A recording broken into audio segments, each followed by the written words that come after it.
대통령실이 김건희 여사 관련 허위 사실을 유포한 혐의로 더불어민주당의 장경태 최고위원을 고발했습니다. 국익훼손을 고발 이유로 들었는데 윤 정부의 첫 야당 인사 고발입니다. 네, 이런 가운데 이태원 참사 희생자 유족들이 첫 회견을 하고 참사의 진상규명과 정부의 진정성 있는 사과를 요구했는데요. 관련 내용 포함한 정치권 소식 최수영 시사평론가 그리고 김성관 시사평론가와 짚어보겠습니다. 어서 오십시오. 두 분 어서 오십시오. 안녕하세요. 예. 조금 전 기사로 본 내용 먼저 말씀드리겠습니다. 김건희 여사가 캄보디아 현지에서 심장병 어린이를 방문했고 찍은 사진들 조명을 사용했다라는 이 민주당 장경태 의원의 그 의혹 제기가 있었는데 고발을 했습니다. 대통령실은 국익훼손을 고발 이유로 들었는데 고발에까지 나선 배경 어떻게 보고 계시는지요? 예, 명백한 가짜 뉴스고 그리고 이건 저열하고 굉장히 이거는 무책임한 사실은 그 언동 아니겠습니까? 그렇다면 본인이 사과하고 내가 이거 잘못 알았다 깔끔하게 정리하면 해결이 됐을 문제입니다. 네. 그런데 이 문제를 키운 건 장경태 의원이에요. 왜냐하면 이 문제가 사실은 왜 이게 양국 간의 문제냐면 이게 그 김건희 여사가 이 활동했을 때 바로 그 다음날 프놈펜에서 가장 오래된 그 영자지입니다. 프놈펜 포스트에서는 한국 대통령 부인이 이 어린아이에게 희망을 줬다는 제목으로 아주 기사를 아주 크게 써줬어요. 그래가지고 양국 간에서도 굉장히 고마워했던 그런 것들이 있었는데 이 뉴스로 인해 가지고 이게 이 자체의 본질이 훼손됐을 뿐만 아니라 더더군다나 이 문제에 대해서 지난주에 논란이 끝났습니다만 이 문제에 대해서는 뭐 빈곤 포로라는 단어까지 사용하면서 그랬었죠. 공격을 했단 말이죠. 근데 이게 명백한 본인은 외신에서 봤다 그랬는데 외신이 아니고 네. 인터넷 커뮤니티였어요. 이게 최소한 이게 뭔가 누구에게 주장을 제기하거나 자기에게 뭐가 어떤 근거를 내면서 뭔가 자기의 얘기를 해야 되는 거 아니겠습니까? 그런데 전혀 되지도 않았고 대통령실이 아니라고 분명히 했어요. 그리고 이제 여기에서는 뭐 일각에서는 그 어린아이가 갖고 있던 조명이라고까지 얘기가 됐는데 그 대통령실께서 지금 이번에 이제 그걸 고소를 했으니까 이제 아마 여기에 대해서 증거물들도 추가 제출할 거 아니겠습니까? 그런데 이제 와서 얘기는 그게 불을 끄든 불을 켜든 그게 무슨 상관이냐. 본질은 그게 아니다라는데 그럼 본질이 도대체 뭡니까? 저는 그걸 묻고 싶어요. 이 문제의 본질은 대통령 부인이 공공 외교에 나선 것입니다. 다만 왜 여기에 대해서 비공개로 했고 왜 여기에 대해서 풀기자를 안 하고 뭐 전속을 했고 이렇게 그런 논란은 제가 보기에 뭐 언론계에선 지적할 수는 있으나 이 문제의 본질은 우리가 그동안 지원받던 국가에서 개도국에다가 희망을 줬던 그런 사안인데 이 공공외교의 한 영역을 이렇게 저열하게 비판하고 가짜뉴스로 뒤덮어서 공격한다면 이게 정말 청년 야당 최고위원의 몫이고 이게 그 국회의원의 그 권능인지 전 또 되묻고 싶은 거죠. 명백한 가짜 뉴스다. 허위 사실 유포 혐의로 고발을 한 부분에 대해서 그렇게 평을 해주셨습니다. 국익이 훼손됐다는 고발 이유잖아요. 그 부분 어떻게 보고 계세요? 요즘 윤 대통령의 뭐 언론을 대하는 태도도 그렇고요. 좀 윽박 지르는 것 같은 느낌 들어요. 입막음하겠다, 뭐 이런 의도도 좀 엿보인다 이렇게 저는 생각하는데요. 아마 86 아시안 게임 88 올림픽 때를 기억하시는 분들은 아마 아실 거예요. 네. 그때 우리나라의 뭐 일종의 이제 빈민촌이나 이런 데 보여주기 싫다고 해서 정부에서 대대적인 재개발을 했어요. 그러니까 거의 힘으로 막무가내로 밀어붙이는 재개발하고 그다음에 외국인들이 우리가 보여주고 싶지 않은 것들 보지 않게 하기 위해서 다 차단막 같은 거 치고 이랬던 일들을 아마 기억하시는 분들이 있을 거예요. 예. 그러니까 그 한 나라에서 부끄러운 일들도 있고 또 보여주고 싶지 않은 것들도 많을 거예요. 예를 들면 외국 정상이 우리나라에서 국제회의 하는데 우리나라에서 굉장히 빈민촌이라고 할 만한 곳들 그리고 가난한 사람들이 사는 곳들 또 하다못해 굉장히 아파가지고 아이들이 병원에 있는 곳이나 이런 데를 찾아갔다고 생각을 해보세요. 외국 정상의 배우자가 우리가 뭐라고 하겠습니까? 거기에 대해서 곱게 바라볼 수 있을까요? 저는 그렇지 않을 거라고 생각하거든요. 과거에 우리가 경험했던 사례이기도 하고요. 캄보디아도 굉장히 아름답고 좋은 나라라고 많은 분들이 얘기하세요. 하다못해 뭐 세계 테마 기행이나 이런 것들 보면은요, 많은 소수민족이 살고 있고요. 그 안에서 존중받아야 될 굉장히 많은 사람들이 있어요. 근데 국제 행사에 가서 국제 외교 무대에서 배우자 외교 행사를 빼고 굳이 거기를 찾아가서 또 사진 찍은 거 기자도 동행하지 않은 상태에서 그 사진을 제가 볼 때는 연출한 티가 팍팍 나던데요. 그러니까 그런 사진을 일방적으로 대통령실에서 공개하면 뒷말이 왜 안 나오겠습니까? 자연스럽게 뒷말이 나올 수밖에 없는 상황이 됐다는 거예요. 거기에 대해서 조명을 설치한 거 아니냐 이제 이런 의혹 제기를 한 것인데요. 뭐 외신이든 아니든 간에 장경태 의원이 애초에 사용했던 표현은요. 외신과 전문가들은 이런 표현을 썼어요. 네. 굳이 외신에서만 보도했던 거를 인용한 것도 사실은 아니었거든요. 그러니까 장 의원이 얘기하는 게 본질은 거기에 있다는 거예요. 제가 앞서 말씀드렸던 이런 상황을 굳이 왜 만들려고 했느냐. 차라리 우리나라 기자를 동행해서 갔더라면 이런 논란 하나도 없었을 거 아니겠어요? 그러니까 굳이 논란을 만들 만한 것들을 해놓고 난 다음에 논란되고 난 다음에 마치 가짜뉴스 허위 사실을 배포한 것처럼 이렇게 대처하는 게 맞는가 이런 생각이 들고요. 뭐 짧게 한마디만 더 말씀드리면은 야당에서는 뭐 그게 어떤 방식으로든 대통령을 견제하기도 하고 견제하다 보면 과도하게 뭔가의 의혹 제기를 하는 경우도 생길 수 있어요. 근데 그렇다고 해서 그걸 다 그러면 고발할 겁니까? 그거는 아니잖아요. 과거에 문 대통령이 국회에서 전단 뿌렸던 자칭 보수단체 젊은 청년을 모욕죄로 고소했다고 했을 때 그때 원희룡 제주지사가 뭐라고 했냐면요. 좀스럽다. 우주 최강의 위선자다. 이렇게 표현했었어요. 물론 국회의원이기 때문에 그렇지 좀 다른 사례다 이렇게 얘기할 수는 있겠지만 굳이 이런 방식으로 논란을 만들고 법적 대응하는 게 과연 맞는 것인지 저는 아직도 적절한 태도라고 생각하지 않습니다. 네. 근데 이 문제에 대해서는 제가 그냥 짧게 말씀드리면, 그러니까 그래요. 그러니까 이게 문제 제기할 수 있죠. 야당 의원이 제기할 수 있죠. 그런데 사실과 다른 근거로, 사실과 다른 어떤 그 무슨 제보 같은 걸로 했다. 그러면 깔끔하게 사과하면 되잖아요. 기회를 줬잖아요. 그런데도 불구하고 능멸하고 있지 않습니까? 보십시오.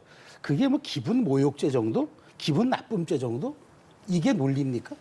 이게 반박입니까? 네. 그럼 이거는 능멸하는 거란 조소하는 거고, 그럼 기회를 주고 이게 가짜 뉴스면 사과했으면 끝날 문제를 불을 끄든 불을 끄지 않도 중요하지 않다. 이제는 사건의 본질과 난 상관이 없다. 야당 의원 핍박하는 거다. 이 논리잖아요. 그렇다면 앞으로 무제한으로 공격해도 됩니까? 야당 의원의 발언은 다 존중받아야 되고 다 무책임해도 그것은 통과해야 되고 우리가 문제 삼지 말아야 되고 그래야 하는 겁니까? 최소한 이런 부분에 대해서는 본인의 자성과 성찰이 우선돼야 되는데 이렇게 나온다면은 저는 그럼 사실관계를 밝혀가지고 네. 당신의 말이 가짜임을 증빙하겠다. 저는 그렇게 대응할 수도 있다고 봐요. 그래서 처음으로 이렇게 한 것 아니겠습니까? 그래서 김성환 평론가 말씀대로 여기에 대해서 해석의 여지는 있을 수 있어요. 야당 문제 제기할 수 있어요. 근데 이게 도를 넘어서 금도를 넘어서는 건 안 되잖아요. 네. 저는 그 문제를 말씀드리고 싶습니다. 네. 근데 이게 논란이요. 그러니까 연출을 했던 거 아니냐라고 하는 논란에서 비롯된 건데요. 어제 혹시 오마이뉴스 기사 보셨어요? 그러니까 그 사진에 그림자하고 그다음에 색 온도가 어떻게 달라지는지 사진을 좀 촬영하는데 흥미 있으신 분들은 다 아실 거예요. 색 온도가 조명에 따라 달리 나오거든요. 색 온도가 여러 가지가 나와요. 그리고 그림자가 한쪽 방향으로 나오는 게 아니라 여러 방향으로 나오거든요. 이거는 그냥 카메라 플래시만 터뜨려서 나올 수 있는 사진이 아니다라고 하는 거를 하나하나 너무 차분차분하게 입증을 했더라고요. 그래서 저도 관심이 한때 굉장히 있었기 때문에 충분히 타당한 지적이라고 생각해요. 그러니까 뭐 연출이라고 하는 정도에 관한 문제에서 그게 스튜디오 촬영한 것처럼 조명을 다 이렇게 설치한 상태에서 했느냐 아니면은 여러 개의 조명이 뭐 동영상 촬영하는 과정에서 조명이 쏘아졌는지는 정확하지는 않지만 어찌됐든 간에 조명이 사용된 그러니까 하나가 아니라 여러 개가 사용된 흔적들은 사진 자체가 보여주고 있다. 이건 부인하기 저는 어려울 거라고 생각하거든요. 근데 그 다음에 그럼 연출을 했느냐 안 했느냐의 문제가 본질적으로 남을 거예요. 근데 말씀드렸던 것처럼 이렇게 가난을 타자화하는 이런 식의 사진을 굳이 왜 촬영했느냐. 그것의 적절성이 하나 있을 거고요. 그리고 거기에 간다 하더라도 통상적으로 우리가 배우자 외교하는 거 많이 봤잖아요. 그런 데 가가지고 아프고 좀 가난하게 사는 아이 있다 하더라도 그 아이를 그렇게 안고 허공을 바라보듯이 사진 찍어가지고 그게 마치 언론에 보도되길 바라는 마음처럼 그렇게 릴리스하지는 않는단 말이에요. 근데 그런 걸로 볼 때 이 연출하는 의혹이 들 수 있는 상황이라고 저는 생각하거든요. 근데 그거를 정치인이 의혹 제기했다고 해서 이렇게 법률적으로 대응하겠다. 이렇게 나와버리면 자연스럽게 검찰총장 대통령이니까 그런가? 이런 얘기가 뒤따라갈 수밖에 없다는 거예요. 그러니까 그 대처가 별로 좋아 보이지 않는다는 겁니다. 그 문제가 그러니까 그게 그 빈곤한 국가에 대해서 마치 가난을 타자한다는 식의 비난, 그러니까 그런 측면이 있을 그런 문제 제기할 수 있어요.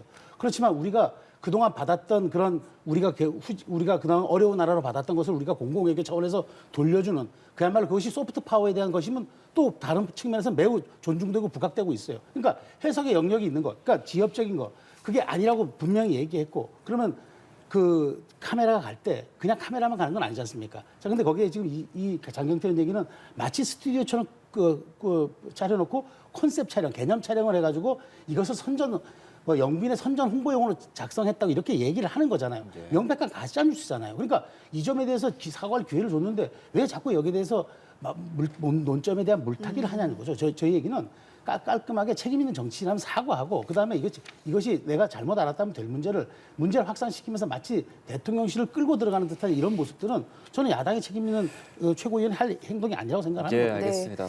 우선은 앞서 말씀을 해주셨는데 장경태 비번이 어쨌든 지금 대통령실의 고발 조치에 반발을 했거든요. 이 내용을 직접 듣고 계속 이어가겠습니다.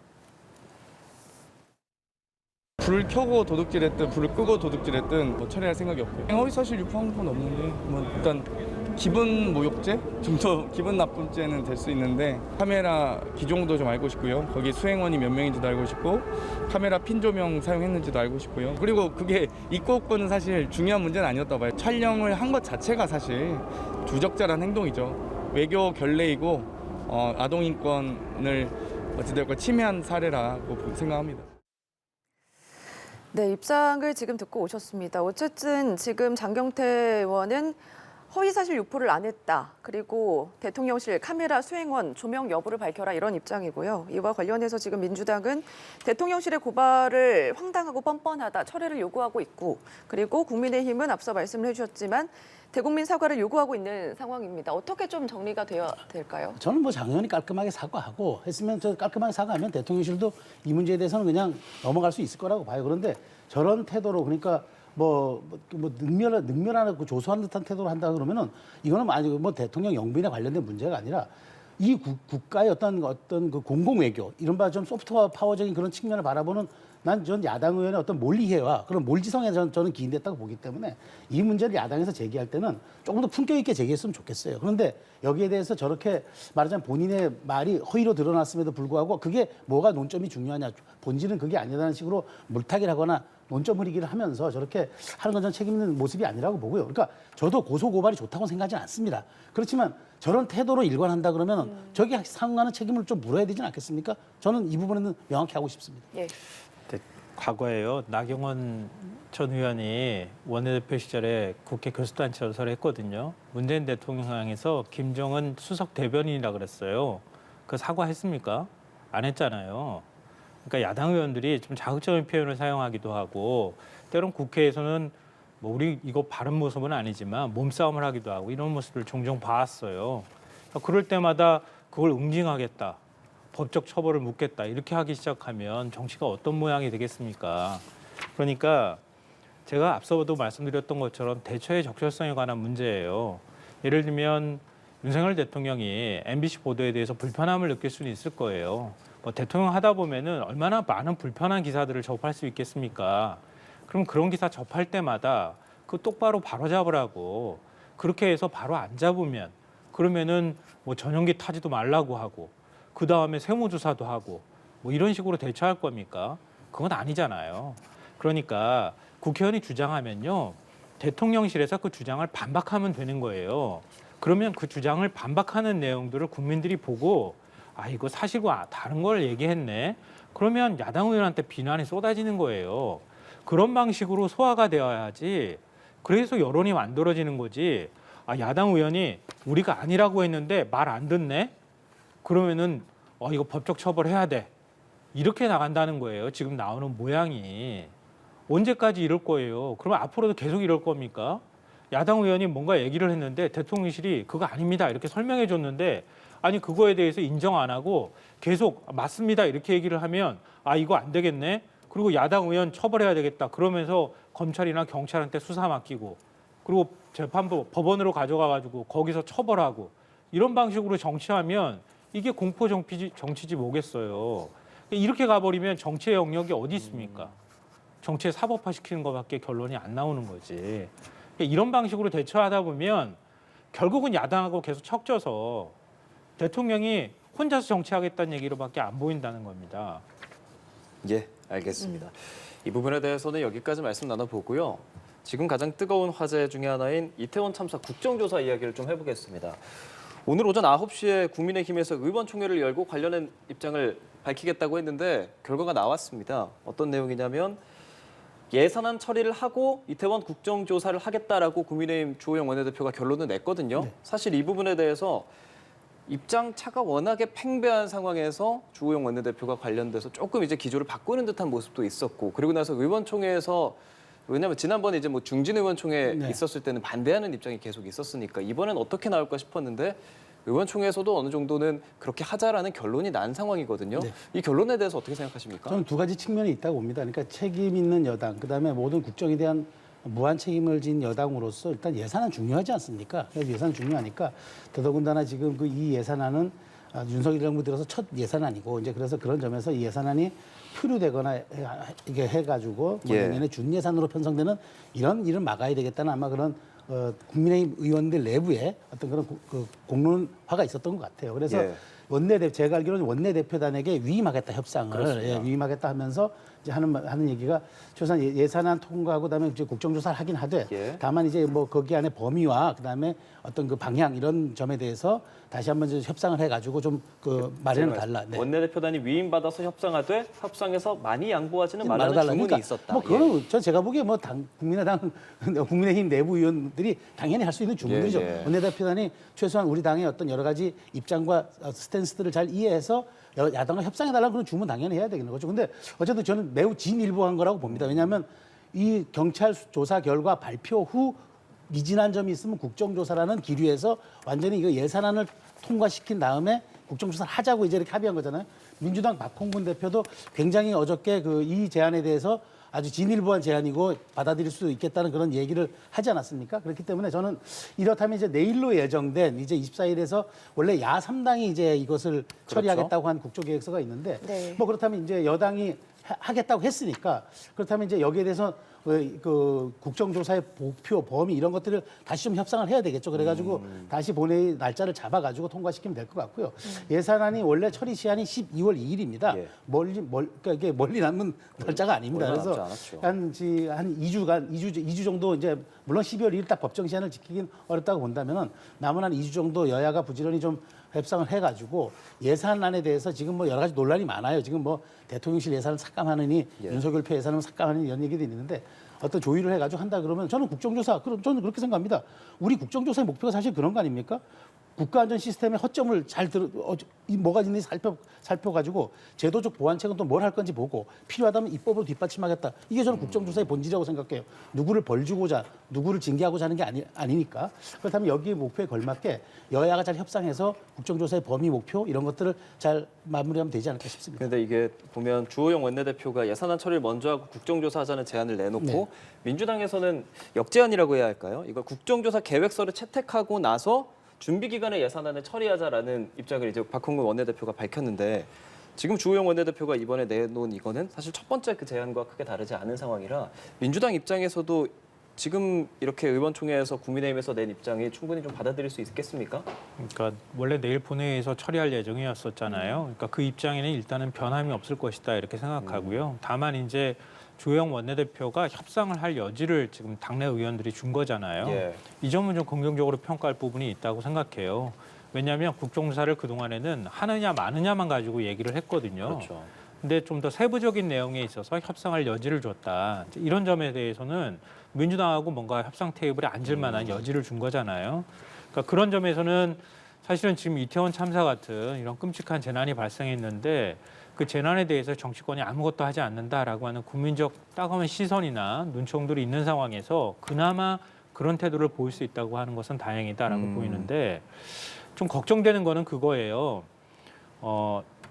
뭐랄까 협상의 여지는 줬지만 너무 양보하지는 말라는 얘기는 제가 볼 때는 대통령실은 거기에 포함돼서는 안 된다라고 얘기한 것으로 보여요. 그러니까 국정조사 대상에 민주당에서는 대통령실을 좀 넣었거든요. 근데 국민의힘은 그건 지금 안 받을 가능성이 매우 높아 보이거든요. 그러니까 그런 것처럼 행안부까지는 뭐 어떻게 거부하기가 어려울 거예요. 제가 볼 때는. 근데 대통령실을 넣게 되면은 정쟁의 한가운데로 들어갈 것이다. 이렇게 국민의힘 의원들이 인식하고 있을 가능성이 높고 그러니까 구체적인 협상 내용에 대해서 그러니까 국정수사 계획서를 작성하는 데 있어서 그 과정에서는 사실 여야 간에 굉장히 힘겨루기나 줄다리기가 있을 가능성이 있다. 거기에서 만약에 대통령실 문제 가지고 끝까지 여야 간에 합의가 안 될 경우에는 민주당이나 뭐 야3당이 내일 국정수사와 관련해서 본회의에서 처리하는 방안들을 밀어붙일 가능성은 여전히 남아있다 이렇게 생각합니다. 네. 어제 이태원 참사 유족들이 참사 24일 만에 첫 회견을 열었습니다. 어제 유족들은 우선 철저한 진상 규명, 책임자 처벌, 참사 피해자 소통 6대 요구사항을 제시를 했고요. 더불어서 윤석열 대통령의 공식적인 사과도 요구를 했습니다. 우선 어떻게 들으셨습니까? 일단 뭐 유족들의 첫 목소리가 나왔다는 점 굉장히 좀 무겁게 받아들여야 될 것 같습니다. 그리고 네. 그동안 이제 뭐 여러 가지 명단 공개를 놓고도 이게 정쟁의 한가운데로 이제 갔었는데 어쨌든 지금 158명 가운데 뭐 38분인가 이렇게 유가족이지만 어쨌든 첫 목소리를 냈다는 거 우리가 좀 사회가 좀 받아들여야 될 것 같고요. 그다음에 6가지 요구사항으로 다 정리를 했으니까 저는 네. 정부나 이제 정치권이 이 부분에 대해서는 좀 네. 화답을 해야 될 것 같습니다. 다만 이제 대통령실이 이제 여기 수사 결과가 나오는 대로 이제 여기 참사에 대해서 이제 특별법안을 만들어 가지고 이제 총체적으로 지원하는 법안을 검토하겠다고 발표를 하지 않았습니까? 이제 네. 그런 점에서 놓고 보면 이제 첫 발걸음 띄었다고 봐요. 그러니까 이제 이 참사에 대해서 사회적 참사에 대해서 정말 이제 앞으로 유가족들의 요구를 정치권과 정부 여당이 어느 정도 수용하고 그다음에 여기에 대한 제도적 보완책을 내놓을지 또 정치권은 이 문제를 정쟁하지 말아달라는 유족들의 요구를 어떻게 그러면 제가 아까 말씀드린 대로 사회 안전 시스템을 구비하고 제도적인 걸 만들고 입법으로 보완하고 이런 점들 얼마큼 더 고민해서 내놓을지 그다음에 대통령께서는 이제 이 문제에 대해서 이제 어느 정도 수사 결과가 나오고 마무리됐을 때 어떤 식으로 이제 대국민 사과 혹은 유족들의 마음에 달래는 메시지를 내놓을지 네. 이 정도 한 3가지가 남은 과제라고 보여져서요. 어제 유족들의 저 가족들의 이야기들은 정말 많은 분들이 저도 뭐 봤습니다만은 비통함과 어떤 그 정말 마음속에 있는 예. 그 참담함을 참 가누기 어려웠었거든요. 그러니까 네. 이런 점들은 우리 사회 전체 특히 정치권이 무겁게 받아들여야 할 것 같다는 생각이 들었습니다. 네, 우선 대통령실 입장을 좀 정리를 해보면 철저한 수사가 이루어지고 그 뒤에 책임자와 책임 범위를 명확히 하는 게 우선이다 이런 입장을 내면서 그래야지 법적 보상을 받을 수 있다 이 부분을 강조를 했거든요. 그렇다면 수사 이후에는 어떤 법이 좀 제정이 돼야 된다 이렇게 보십니까? 그러니까 유가족들이 처음으로 기자회견을 한 거잖아요. 근데 기자회견 한 날 대통령실에서 나오는 첫 반응이 보상 문제, 배상 문제입니까? 저는 그 얘기를 들으면서 깜짝 놀랐어요, 사실은. 그러니까 유가족들이 지금 요구하는 게 배상 요구하는 건 아니잖아요. 그건 나중에 법적 대응을 통해 가지고 뭐 이뤄질 문제든 아니면 특별법을 통해서 국회 차원에서 해결할 문제든 얘기가 나와야 되는 것인데 제일 처음으로 내놓는 방안이 과연 그거밖에 없는 것인가? 여기에 대해서 사실 개인적으로 너무 놀랐어요. 이건 정무 감각도 없는 거고 정치적 감각도 없는 사람들이 하는 말인지 어떻게 대통령실에서 이런 반응들이 나오는지 좀 이해할 수가 없고요. 그러니까 지금 유가족이 요구하는 거는 명확해요. 그러니까 왜 내 가족, 내 자녀들이 가서 거기에서 사망에 이를 수밖에 없었는지를 밝혀달라는 거예요. 그리고 밝히는 것에 있어서 성역은 없어야 한다는 얘기고요. 또 하나는 그러니까 지금 그걸 굳이 책임자를 밝히지 않는다 하더라도 책임이 있는 사람들, 그런 권한이 있는 사람들이 책임을 지는 모습을 보여야 한다고 하는 얘기예요. 그래서 이상민 장관 사퇴를 명시적으로 요구한 거 아니겠습니까? 이상민 장관 사퇴할 의사 현재까지는 없어 보이고요. 그리고 진상규명 얘기 나오잖아요. 경찰한테 지금 셀프 수사 맡겼다고 하는 얘기 그대로 나오고 처음에는 뭐랄까요 윗선으로 안 가던 수사가 그래도 행안부까지는 가는 듯 했는데 그럼 거기에서 지금 더 이상 진척이 없어요. 그러니까 이런 모습들이 나타날 때 그걸 책임져야 하는 사람들이 과연 책임지는 것을 유가족들이 받아들일 수 있겠는가? 저는 쉽지 않다고 생각하거든요. 그러니까 지금 진상규명 방식에서 좀 다른 방식으로 신뢰를 얻을 수 있는 방식으로 전환할 필요가 있겠다.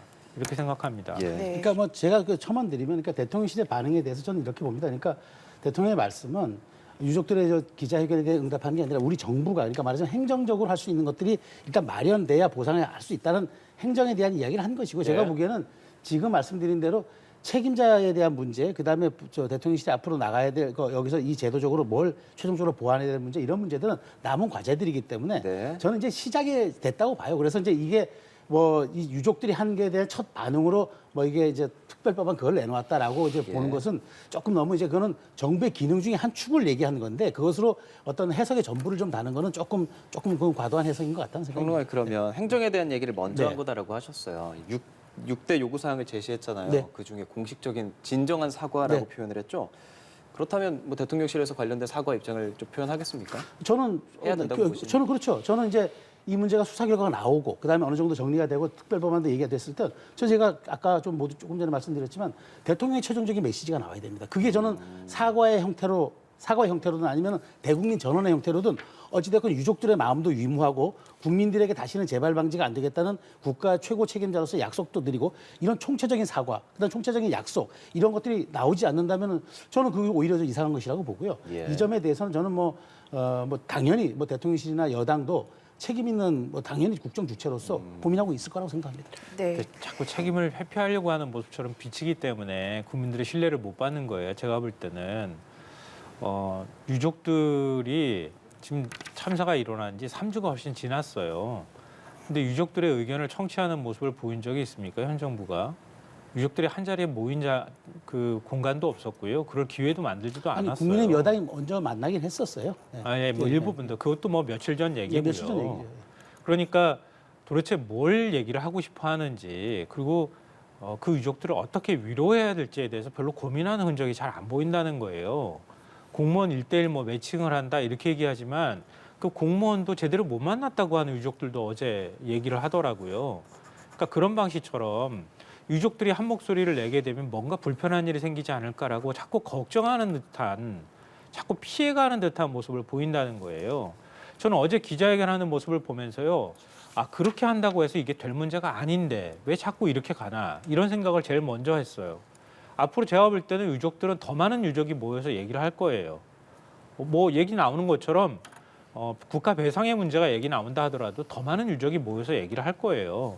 그럴 때마다 유족들이 책임자 문제 거론하고 진상규명 얘기 거론하면 윤석열 정부한테 훨씬 정치적으로 부담될 거예요.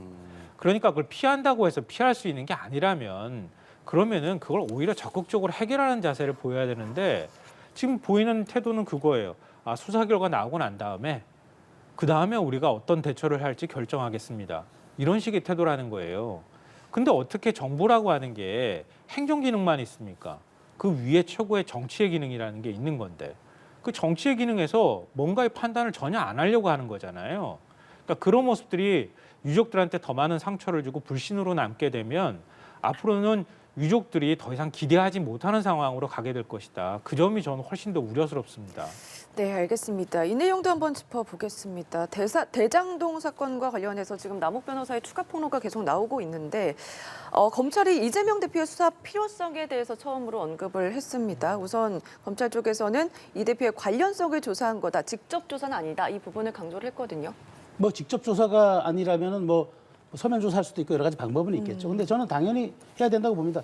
지금 이재명 대표가 대장동 사건과 관련해서 가장 크게 지금 주목받고 있는 게 세 가지 아닙니까? 그러니까 첫 번째가 왜 그러면은 성남도시개발공사가 할 수 있었고 성남의들이 할 수 있었던 것인데 왜 민간 참여업자를 하라고 친필 사인을까지 해가지고 민간 참여업자의 참여의 길을 열어줬는지 이게 첫 번째 규명해야 될 과제고 두 번째는 초과이익 환수 부분에 대해서 왜 50%를 갖고 있었던 성남의들이 1,800억밖에 못 먹고 7%를 가지고 있던 천화동인이 4천억을 먹었느냐. 이것도 이제 밝혀야 될 문제고. 세 번째가 마지막으로 대장동과 1공단을 분리개발해야 되는데 같이 개발해야 되는데 분리개발시켜 줌으로써 1대장동 그러니까 1공단에 대해서 토지 수용비를 민간이 참여하지 않게끔 하는 특혜를 줬다. 이 세 가지란 말이에요. 예. 근데 이제 이 세 가지에 대해서 진술이 거의 나왔지 않습니까? 그리고 측근이라고 했던 두 분이 지금 구속이 된 상태 아닙니까? 그럼 마지막으로 이재명 대표가 당연히 여기에 대해서 이제 소명을 해야 될 단계가 온 거죠. 그렇기 때문에 이재명 대표를 뺀 조사가 마무리가 될 수가 없는 것처럼 이 부분이 지금 최종적인 지금 단계를 향해서 치닫고 있는 마지막 수순이다.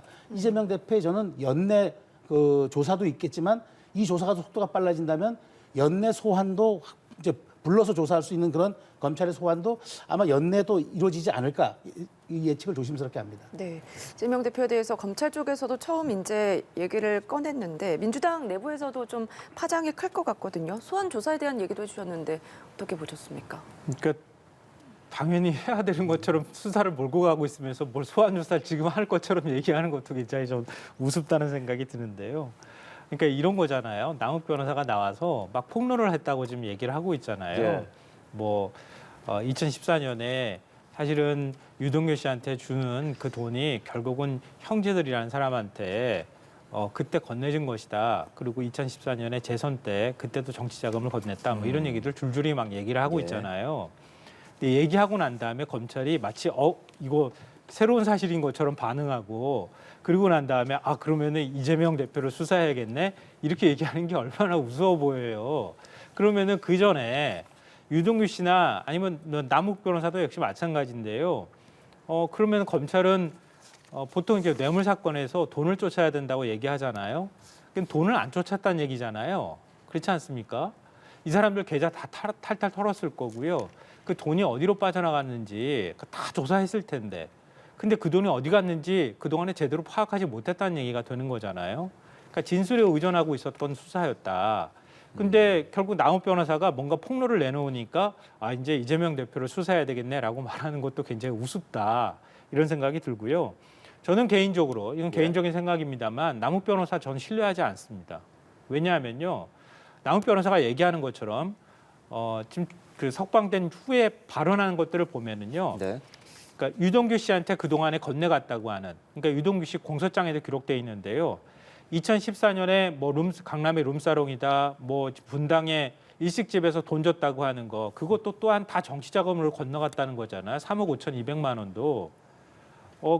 그러고 난 다음에 지금 정진상 실장이 1억 4천만 원 또 돈 받은 혐의로 지금 구속이 돼 있는 상태잖아요.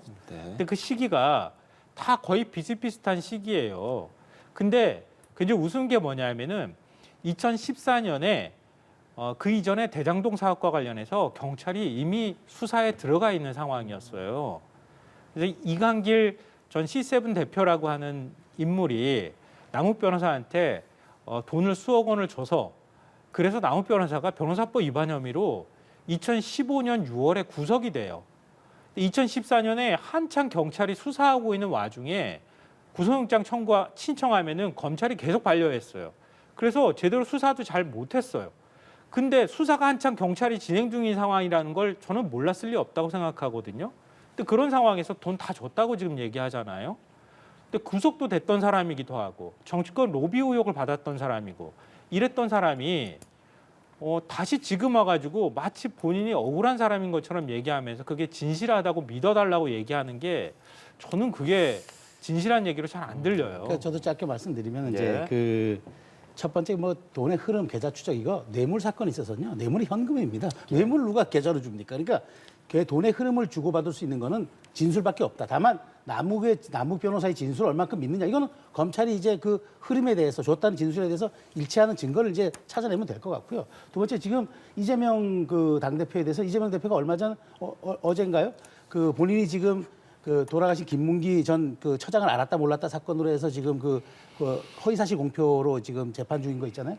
거기에 대해서 증인을 신청했는데 증인이 두 분입니다. 김용과 정진상 신청했습니다. 그러니까 쉽게 말해서 자신의 입장을 잘 변호해 줄 수 있는 사람을 증인으로 채택했다. 저는 지금 이재명 대표가 이런 것들을 보면은 이 사안을 대하는 이제 어떤 태도나 입장을 알 것 같은데요. 저는 이재명 대표도 법조인입니다. 그렇기 때문에 여기에 대해서 당이 모든 것을 다 책임지라고 당의 공보국이나 대변인들이 화력을 집중할 게 아니라 이재명 대표가 여기에 대해서 이게 소설이고 창작도가 낮은 소설이고 이게 뭐 가짜뉴스 같은 정말 진실이 아니라고 얘기한다 그러면 입증하고 그게 사실이 아니라고 반박하면 되는데 이렇게 자신의 측근들을 증인으로 채택한다든가 뭐 예. 구속돼 있는 분들이 더더군다나 이런 이야기들에 대해 놓고 본다면 저는 지금 그래서 당내에서 나오는 이재명 대표에 대한 리스크들이 이것이 이제 이쯤 왔으면 이재명 대표가 유감을 표명하든 당을 좀 끌고 들어가지 말든 좀 일종의 분리 대응 전략을 해야 되는데 너무 당을 한 묶음으로 몰아가는 것에 대한 우려가 있는 그런 목소리 나오고 있다고 봐요. 그래서 저는 이재명 대표에 대한 소환이라든가 어떤 추가 조사 일정이 잡힐 때